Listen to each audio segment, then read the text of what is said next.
What is up, everybody? It's your boy Young Fizz, aka Mr. Dope Status on Instagram, and welcome back to another video. So today I want to talk about the KONTROL S61 keyboard, and I've had it for a few weeks now, and I just want to kind of do a review and just talk about some of the things that I like, some of the things that I dislike. Now, this is probably one of the best MIDI controllers out there, but I think it could have been better, and I'm going to talk about that later on in this video. Before I go any further, I do need you to do me a favor, hit that like button, hit that subscribe button, and don't forget to turn on the bell notifications so whenever I drop videos like these, you will be the first person to be notified. So let's get right into it. The first thing that you're going to notice is the large screen. Now, this is definitely a big change because on the older models, such as the Mark II, you have the dual screens. One of the things that I really like about this keyboard versus the other ones on the market is that the fact that Native Instruments has mapped this to their software. So for example, if you use something like Contact 7, you can load up Contact 7 and begin playing their Play Series instruments, as well as their other libraries that's available to you. Not only are the instruments mapped to the software, but you also can use effects and other things in that nature as well. And this is probably one of the biggest benefits in having something like the S-Control 61. In this line of keyboards, they have introduced the polyphonic aftertouch. You might be scratching your head saying, well, what exactly is polyphonic aftertouch and how can it be beneficial? So basically what it is, you could press down on the keyboard. So you're applying pressure to the keyboard, and the more pressure you apply to the keyboard, you basically have more expression.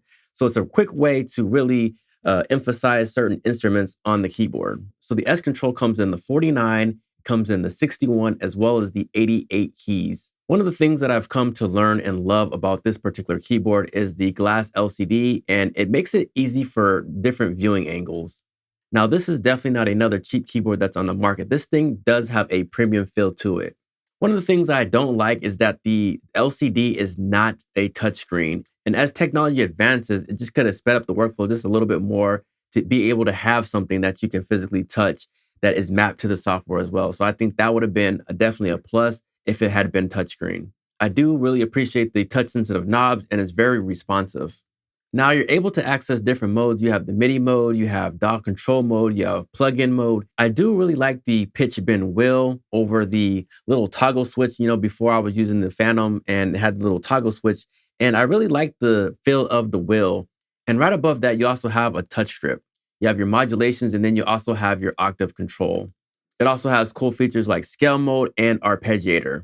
One of the biggest cons for a lot of people would say the fact that it doesn't have the machine control. So you can no longer control machine with this particular model. Good news is you can get the older models, and that does support the control with machine. For me, I like to use my keyboard with Pro Tools, and I don't see a big issue with that because I use Pro Tools. So long as I can control my DAW and access everything from there, I'm good.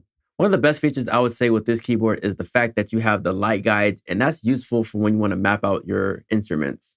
Another thing that I do like is it connects with the USB-C. It does have MIDI mode 2.0, and I'm not using that at the moment. One of the things that I think they could have improved on is the space on the keyboard. For example, I would have added a X and Y control on the side that doubles as a mouse in which you can control your keyboard as well. So I would have a click of a button, you can control the mouse, you can control the keyboard, you can control, the X and Y, like the effects. You can also control your computer using the mouse.